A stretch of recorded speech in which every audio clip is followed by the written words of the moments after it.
Chapter 7 Famous Years went past. When I got older, I did not see Hachiko every day. Keiko and I were at school, and in the evening we often had schoolwork. But when I helped my father at the yakitori stall, I always looked for Hachiko and took him some food when I could.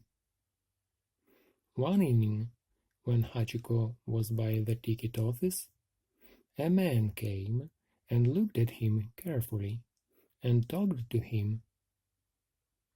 "So, you are Professor Ueno's dog, Hachiko? I heard about you, and I came and watched you yesterday and again today. It's true. You wait here every evening. You're the most faithful dog in Japan."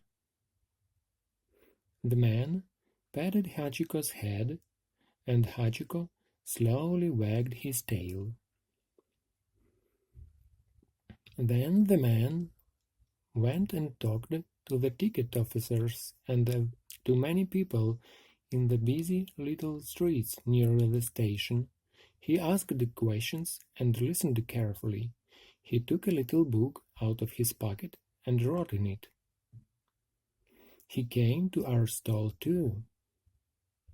He told us, "My name is Mr. Saito, and I was one of Professor Ueno's students.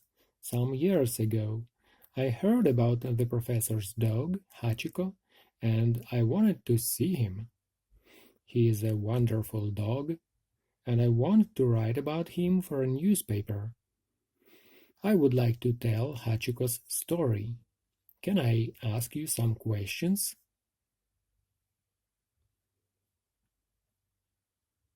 We talked to Mr. Saito for a long time. 3 weeks later, there was a story about Hachiko in the Asahi Shimbun, one of the biggest newspapers in Japan.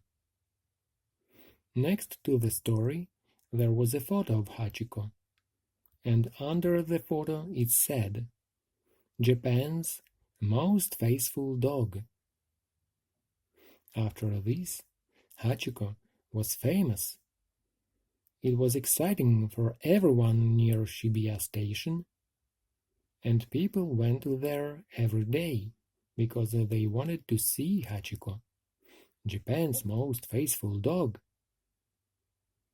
Professor Ueno's wife lived with her old mother now, far from Tokyo, but she read the story in the newspaper,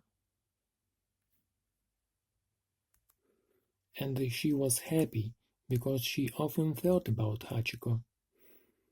"He always wanted to be at the station," she said to her mother. "He wants to wait for the professor. He is a wonderful dog."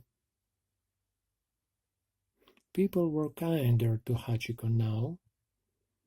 A lot of people came and visited him, and they sometimes brought food and stopped and patted his head.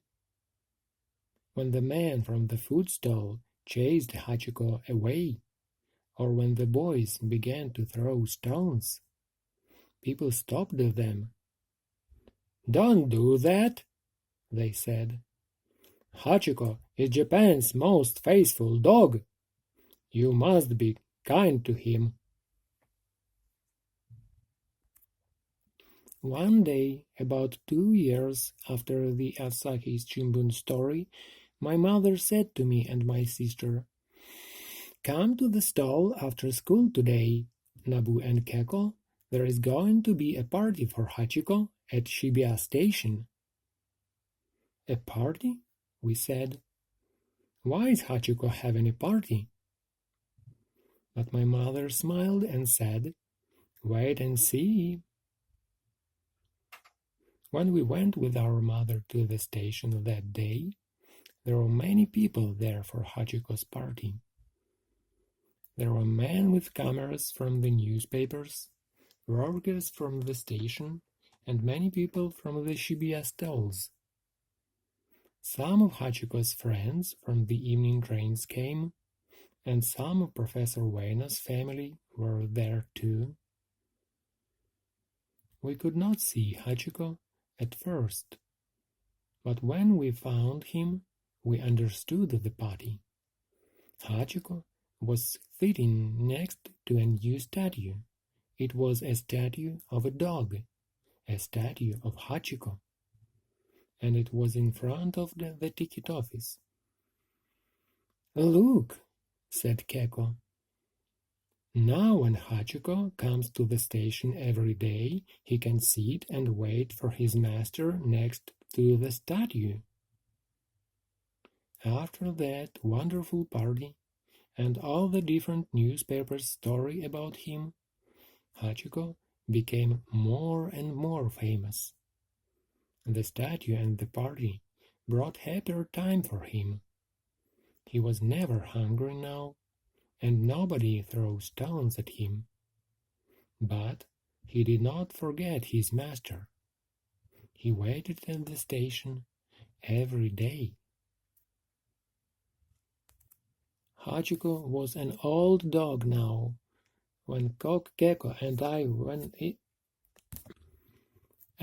went and visited him at the station in the evenings, he was often asleep. Sometimes we brought nice food for him. He opened his eyes then and stood up slowly, wagged his tail, and ate the food. But he was very old and very tired. One evening in 1935, our father came home early and quietly said to my mother, Keko, and me, "Come and sit with me. I must tell you something. I'm sorry, but Hachiko died today. I found him in a little street near the station. It's very sad." My little sister, Keko, cried then, and my mother took her hand. "He lived a long time," she told Keko, "and he had some happy times. And he was free, Keko," I said. My father looked at me, and he said, "You're right, Nabu. He was free. He wanted to wait for his master, and he did that every day. He was a very special dog, and everyone can remember him when they see his statue. And it's true. Nobody forgets Hachiko, because he was Japan's most faithful dog. He never stopped loving his master. Now, years later, when I'm near Shibuya Station, I visit Hachiko's statue, and there are always many people there. Faithful friends meet at the statue and remember a very faithful dog."